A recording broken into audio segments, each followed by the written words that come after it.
आप देख रहे हैं उत्तराखंड का नंबर 1 डिजिटल चैनल उत्तराखंड खबर।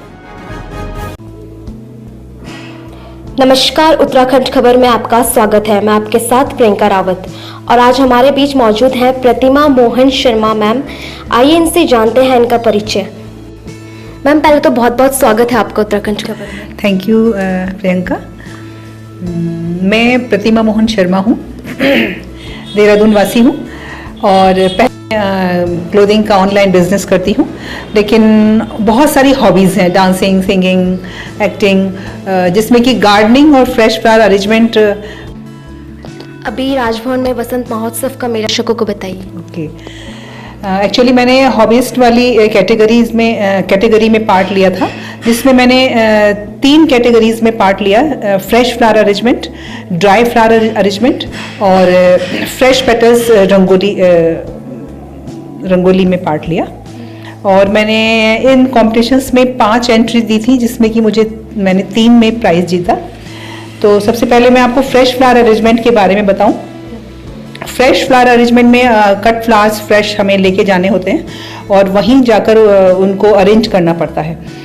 तो उसके साथ फ्रेश फ्लावर्स के साथ हमें फॉलिएज भी लेके जाने होते हैं। फॉलिएज कंपलसरी है, मतलब वो एक अरेंजमेंट के रूल्स में आते हैं कि फॉलिएज नहीं लगा तो आपका डिस्क्वालीफाइड हो सकता है। तो मैंने हमारी जो स्वर सामग्री भारत रत्न लता मंगेशकर जी हैं, मैंने उनको श्रद्धांजलि देते हुए ये अरेंजमेंट किया था, जिसमें कि मैंने श्रद्धांजलि को ध्यान में रखते हुए वाइट फ्लावर्स को यूज़ किया। लेकिन उनके कैप्शन में मैंने 2 पंक्तियाँ ये लिखी थी कि सबके जीवन में हमेशा रंग भरती रहेंगी अपने गीतों से आप। तो क्योंकि वो अपने गीतों से हमारे पूरे जीवन में रंग भी भरेंगी, तो हल्का रंग मैंने वाइट के साथ लाइट पिंक कलर भी यूज़ किया और लता जी को श्रद्धांजलि देते हुए इकेबाना मेथड से फ्लावर अरेंजमेंट किया। उसमें मैंने पुरस्कार जीता। इसके अलावा जो मैंने दूसरी कैटेगरी थी ड्राई फ्लावर अरेंजमेंट्स, तो उसमें मैंने 2 एंट्रीज में फर्स्ट एंड सेकंड प्राइज़ जीता। तो उसमें मैंने एक थीम दी थी, एक अरेंजमेंट था जिसमें मेरा सारा कलेक्शन ड्राई आसाम से कलेक्ट किया हुआ था मेरा, और बैम्बू की रूट से वो एक बुद्धा बने हुए थे, क्योंकि बुद्धा शांति के प्रतीक हैं।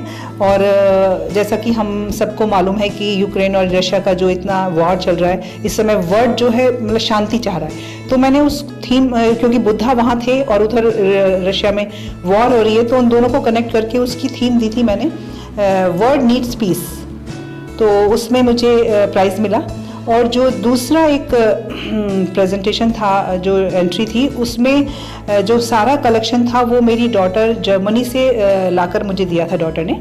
तो वो इतना यूनिक था, सारे फ्लावर्स और उसमें जितने भी ड्राई फ्लावर्स थे, जितनी रूट्स थी, जितनी भी उसमें अरेंजमेंट में जितना भी मटेरियल था, वो सब जर्मनी से था और बहुत यूनिक था।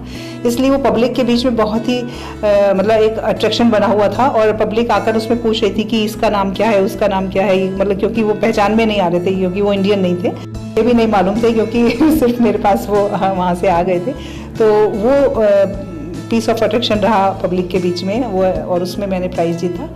और थैंक्स टू माय डॉटर, जिसने मुझे बहुत ही मुश्किल से वहाँ से हाथ में कैरी करके वो ड्राई अरेंजमेंट, मतलब ड्राई जो लीव्स थी, क्योंकि वो सब क्रैक हो जाती हैं, बहुत मुश्किल से वहाँ से लाई और मैंने उसको प्रेजेंट किया। तो उसमें भी मैंने प्राइज़। ये जो राजभवन में जो फ्लावर शो होता है, ये हम लोगों को का मनोबल बड़ा ऊंचा करता है, क्योंकि जब प्राइज़ जीतते हैं, तो प्राइज़ जीतना बहुत मुश्किल होता है, बहुत सारी एंट्रीज़ होती हैं, उसमें हम मेहनत करते हैं और प्राइज़ मिल जाता है तो बहुत ही प्राउड फील होता है। और हमें फिर कभी सीएम के हाथों से, कभी गवर्नर के हाथों से प्राइज़ मिलता है, तो हम अपने आप को बहुत ही गौरवान्वित महसूस करते हैं। और हमें आशा है कि ये उत्तराखंड सरकार ये राजभवन में जो फ्लावर शो है ये हमेशा ऑर्गेनाइज करती रहेगी और इसका हम लाभान्वित हम होते रहेंगे। Thank you. मैम, आप कब से पार्टिसिपेट कर रही हैं फ्लावर डेकोरेशन? जब से ये फ्लावर शो स्टार्ट हुआ है, मैं तब से इसमें पार्ट ले रही हूँ, लेकिन पिछले 12 सालों से मैं देहरादून में नहीं हूँ, और क्योंकि मेरे हस्बैंड ओएनजीसी में हैं और ओएनजीसी में थे और हम लोग ट्रांसफ़र पर चले गए थे, तो 12 साल हम देहरादून में नहीं रहे। लेकिन 12 साल के लंबे गैप के बाद इस बार मैंने कम बैक किया है और फिर से उसी जज्बे के साथ, उसी उत्साह के साथ इस फ्लावर शो में भाग लिया। मैम, आप हमारे जो अपकमिंग यूथ हैं और महिलाएं हैं उनको क्या मैसेज देना चाहेंगे?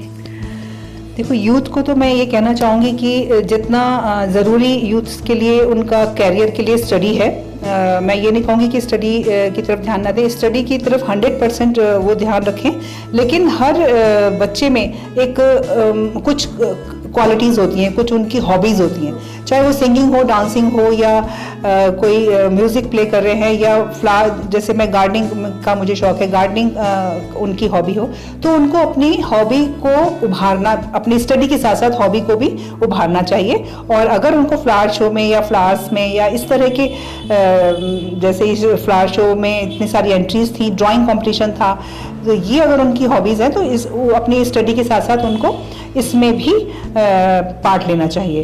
और महिलाओं के लिए मैं ये कहना चाहूँगी कि बहुत सारी महिलाएं ऐसी हैं जो बहुत सारी उनके अंदर क्वालिटीज़ हैं, लेकिन वो उनको कायम नहीं रख पाती अपने घर के कामों के बीच में। तो चाहे वो वर्किंग लेडी हो या हाउस वाइफ हो। मैं वर्किंग भी रह चुकी और हाउस वाइफ भी रह चुकी और अभी भी वर्किंग हूँ। तो अपनी जो कला है आपके अंदर, उसको दबाना नहीं चाहिए, चाहे वो कोई सी भी कला हो, सिंगिंग हो, डांसिंग हो, फ्लावर अरेंजमेंट हो, या रंगोली हो, या कोई सी भी कला हो, उसको हमेशा जहाँ भी आपको अपॉर्चुनिटी मिलती है आपको उसमें पार्ट लेना चाहिए। और अपने जिंदा दिली, मतलब जिसको कहना चाहिए कि मतलब आपका दिल यंग रहता है, आपकी मतलब एक जज्बा बना रहता है आपका कि आप अपनी कला को कायम रखे हुए हैं। तो ये मैं महिलाओं से कहना चाहूँगी। Thank you Priyanka. मैं हमेशा उत्तराखंड खबर चैनल को देखती हूँ और आप बहुत अच्छी कवरेज देते हैं। जहाँ भी किसी महिलाओं के बारे में कुछ भी वार्ड फंक्शन होता है या जो भी प्रोग्राम होता है, बहुत अच्छा उसको कवर करते हैं और हम पब्लिक तक पहुँचाते हैं। मैं आपकी बहुत बहुत आभारी हूँ और आपको बहुत बहुत बधाई आपके ब्राइट फ्यूचर के लिए। Thank you so much. ऐसी और शख्सियत से आपकी मुलाकात कराएंगे। देखते रहिए उत्तराखंड खबर प्रियंका रावत के साथ।